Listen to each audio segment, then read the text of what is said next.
Hey, everybody. Welcome into another edition of the Parenting Puzzle Podcast with the amazing Dr. Owen. Dr. D, how's the voice? It's coming back. I'm so sorry that we couldn't record last week because I was voiceless. So, if you were out there looking for a new episode of the Parenting Puzzle Podcast last Wednesday, it's all Dr. D's fault that we didn't have one. I'm just kidding. I'm glad you're feeling better. You sound great. You look great. This is going to be an amazing episode. So today on the podcast, we have a great friend of mine that I've met recently, Amanda. She is stay-at-home mom of 3 little kids, all under 4, right, Amanda? Yeah, that's right. All right. So Amanda wanted to come on the podcast, and she had a few questions, and I was like, you know what? You would love Dr. D. She's the absolute best, and I think you guys would get along like peanut butter and jelly. So Amanda, why don't you introduce yourself, kind of tell us a little bit about your family and your story with the family, and then we'll just hop right into your question. Absolutely. So as you said, my name's Amanda. I am an Army wife. My husband has been in the Army Reserves for 15 years. We have been married for 11 of those years. We waited probably 7 years before we started having children. And so we have a 4-year-old, a 3-year-old, and an 18-month-old. So we just waited a while to have kids and then had all the kids together. So we have 2 girls, and our son is the youngest. And we love just doing life together. I stay home with them now. I used to be a litigation paralegal until April of this year. And so now I'm home with them all the time. So I joke and I say I've been habitually pregnant and breastfeeding for the last 5 years. And so that will actually be a good transition into my question. Great. Because I didn't wean my first 2 because my supply was dried up by the end of my first trimester with being pregnant my second and third time. So my youngest and my only boy is the first one that I'm like actively trying to wean. Like I said, 5 years, guys. I'm ready to have ownership and control over my body autonomy again. And we're trying to get rid of all the daytime nursing. And unfortunately, my son is just not taking it very well. And so nap time is just very emotional and very stressful. There's a lot of tears on his end and on my end. Because, it's just hard to hear your baby cry and ask for something that you could probably give them. It's like right there. It'd be so easy. But at the same time, I'm ready to go on to the next chapter. And so that was one of my questions I wanted to talk with Dr. D today about. Great question. So it's the sort of nursing nap time transition that's been the challenge. So tell me a little bit more, if you would, just a few more sentences about what is the actual challenge. So I'm hearing crying leading up to the nap, but is your little guy having trouble falling asleep, staying asleep, waking up frequently? Like, tell me a little bit more about what's happening and what have you done to help him get down that maybe has worked or hasn't worked? Yeah, so we've gotten rid of all of the daytime feedings, and the nap time was the last one to drop. And we still nurse at bedtime. So at first I thought it was just like the confusion of not understanding we're no longer nursing at nap because it's the same sleep cues. We're in the rocking chair, we're rocking, and he'll ask for milk. And I'll just like tell him no, and he's tired, so he'll cry. He'll, kind of fight me a little bit, like moving around a lot, asking for milk. And this is like a 15 to 45 minutes has been the longest one, where so I'll try and rock him. I tried changing locations to maybe give like a different cue. So we would stand up and, so I would then sway with him a little bit there. I tried like laying in bed with him, like next to him in his bed, because he is in a big a twin bed on the floor, like a floor bed. So he's not in the crib anymore. He's in his own room. So he's in a separate room. And yeah, so we always do lunch beforehand. And he hasn't had a bottle since he left daycare back in April. So, because I had some people say, like, maybe try giving him a bottle of like cow milk before or while I'm trying to get him down, but he hasn't had a bottle since April. And yeah, so we've tried all of those things.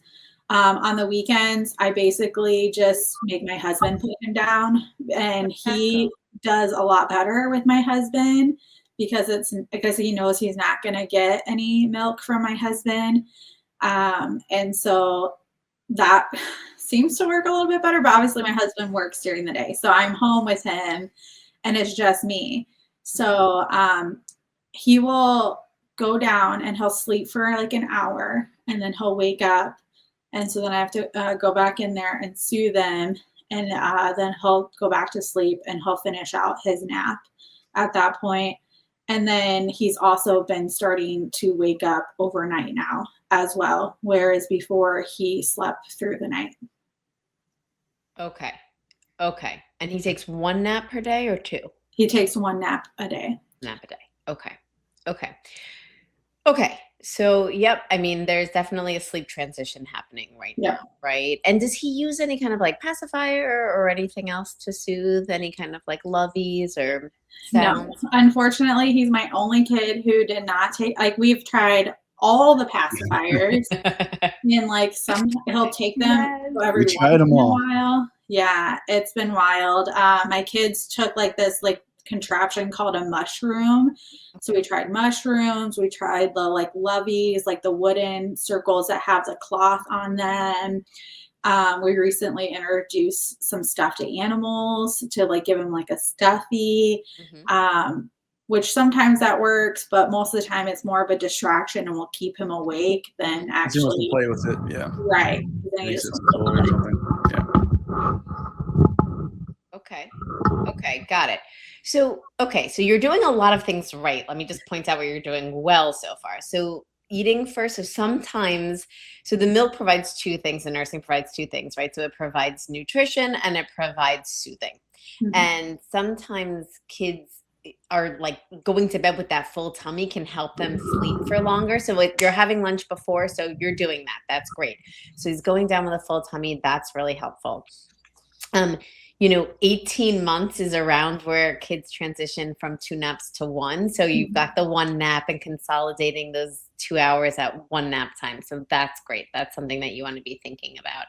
I do think that it might be too hard to have you like to have him kind of laying on you either for rocking or swaying or anything, because the placement of his head is so close to your chest that it's really hard with the nursing on both of you. And so I think your idea of like getting down to the bed is a great one. You might consider, instead of laying down, kind of like trying to do a little gentle back rub or back tickle if he likes that sort of thing, because the other part of nursing is soothing. And so really what we want to help him do is transition from depending entirely on you for soothing to doing some self-soothing.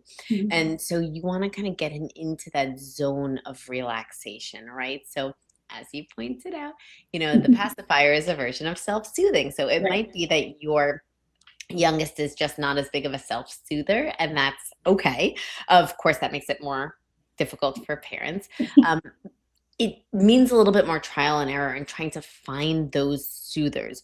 You might also, because you're nursing at bedtime, so little kids, toddlers and little kids are so routinized, right? And so one of the things that might be happening is it's the same thing going to sleep, but it's a slightly different routine, but not that different. And that might be creating a little bit of confusion for your little guy, or expectation is maybe a better word. He's expecting the nursing because that's one of the things that he gets at bedtime. And so what you can consider two things, and it's always, in my mind, it's always a parent's choice about nursing. You make your decisions, what works for you. And it's good to, be thinking you want body autonomy. That's a great way to get it, right? So you might consider just like kind of going cold turkey and stopping the nursing altogether. And then the routine is not going to involve the nursing, so it can kind of stick with something soothing with you and him, like a back rub or a little back tickle or something, a little head massage kind of thing. And then you might introduce other elements. Now, if you want to keep the evening nurse, I would keep like the rocking and nursing as your evening pre-bed routine. And I might make the nap time routine a little bit different. Like, for example, maybe you read a book and sing a song that you only sing before nap. So it starts to create a new routine and a new behavior chain in his mind. So it doesn't involve nursing. So it's lunch and then whatever other things you do. And then, you're going to have a little song and a little book and a little back rub. And then you're going to get up and leave the room. Right? So there's going to be this totally different chain, still soothing, still relaxing, still comforting and loving, but not rocking, not having his head right on your chest, and not having it be the same as nighttime if you're going to still nurse at night. If you want to cut the nighttime nurse, then you can make the routine the same at both times so that he just comes to learn that this is the pre-sleep routine. There's no right or wrong to it. The one thing I want to encourage you to do is to create a behavior chain that he starts to associate with falling asleep.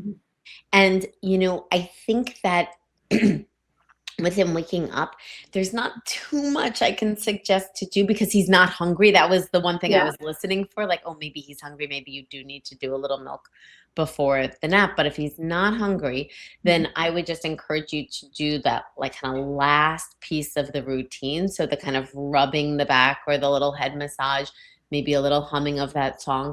You want to keep that interaction as short and as little like a little interaction as possible. So because you don't want him waking up and then having to come back to bed, right? So what we know from the research on this is as little interaction as possible. Just I'm here, I love you, you're okay, go back to bed, nap time is not over. Right? And then just like a little soothing, kind statement, a little physical connection, a little bit of love, and then you're okay, you've got this, right? Because we do want him to believe he can do this, right? You've got this.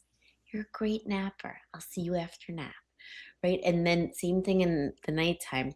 You've got this. I'll see you after. It's still sleep time. It's still see you in the morning. I love you, right? So keep it brief. It's so easy for us to get pulled in and give them more or talk more, but you really want to try to keep it brief because you want them to stay really sleepy and just get that cue from you. I'm here, right? Because if sometimes, like as kids become toddlers, become little kids, become bigger kids, there are going to be times that their sleep is going to get interrupted. They're going to get a little scared about something or just hear something and awaken. And so you just want to give them that reassurance and comfort, and then you want to get out of there so that they can get themselves back to sleep. Is that making sense? Yeah, I was gonna say it's so funny because my husband, just like he suggested this weekend, so my son was just not wanting dad at all, and he only wanted me. So I had to go up there, but then even when I went up there, he would not like settle down for a little bit. And so my husband was cuddling our 3-year-old, getting her down for her nap. And he like heard like what I've been dealing with during the week. And so he finally said, why don't you just be done, like cold turkey it and like just be done. And I was like, well, I have a trip coming up and not like in like 2 weeks where I'm going by myself. And he was like, why don't you just make that your goal? That when you leave for that trip, then you're just going to be done all together. And I'm like, okay. But at the same time, it makes you really nervous because I worry how he's going to handle that. So chances are he's going to handle it well. That doesn't mean it won't be hard, but that sort of like clean break tends to work well because usually it's us, the parents, who have a really hard time tolerating our little ones' distress. And so we end up like taking it away, giving it back, taking it away, giving it, because it's so hard to see them in distress. Like you said, he's crying and you can give him what he wants. It's so hard to hold steady and not do that. If you're physically not there, you can't. And little kids transition with changes, toddlers transition with changes relatively quickly. So chances are by the time you're back from your trip, it will be much easier on you because the new routine will have been set. So I think that sounds like a really great idea. Yeah. But if you're going to do that, I would still solve for the nap one starting now. Okay. Hey, and maybe on your trip, you can have your own body autonomy. I know. And have some maybe have a second glass of coffee. Is that a thing that you can only have one coffee? Yeah, like because of the caffeine. Oh yeah, so you could up it to 2 cups a day. That'd be awesome for everybody involved. Okay, that was great, Dr. D. Are you ready for the last word with Dr. D? Sure. All right.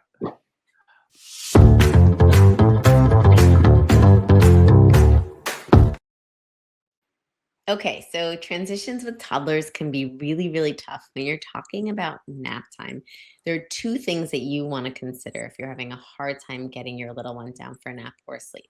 The first is, are they hungry? So if you are doing naps at a time where they haven't recently eaten, having them have a little bit of cow's milk if you're doing that in your family, or a little snack before eating, can make sure they go down with a full tummy, and that can really help them with falling asleep and staying asleep.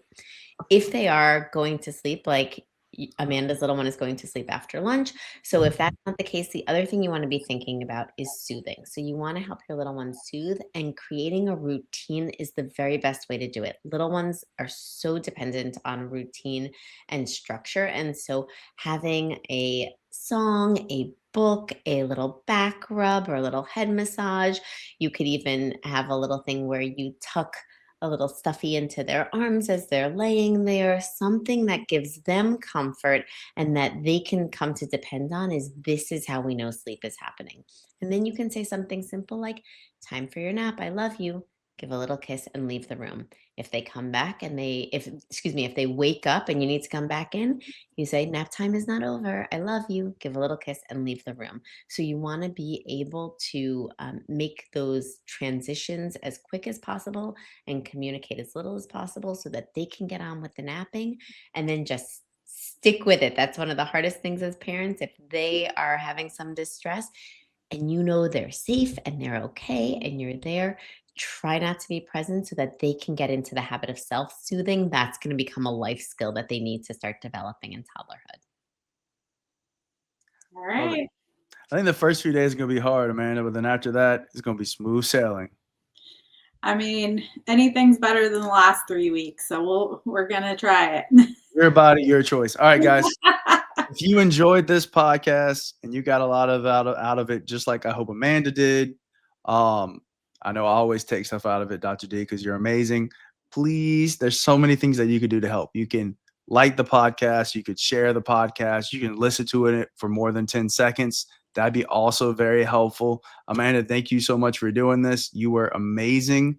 I think we might have you back again one day. All right, guys. Y'all have a great day. Appreciate it.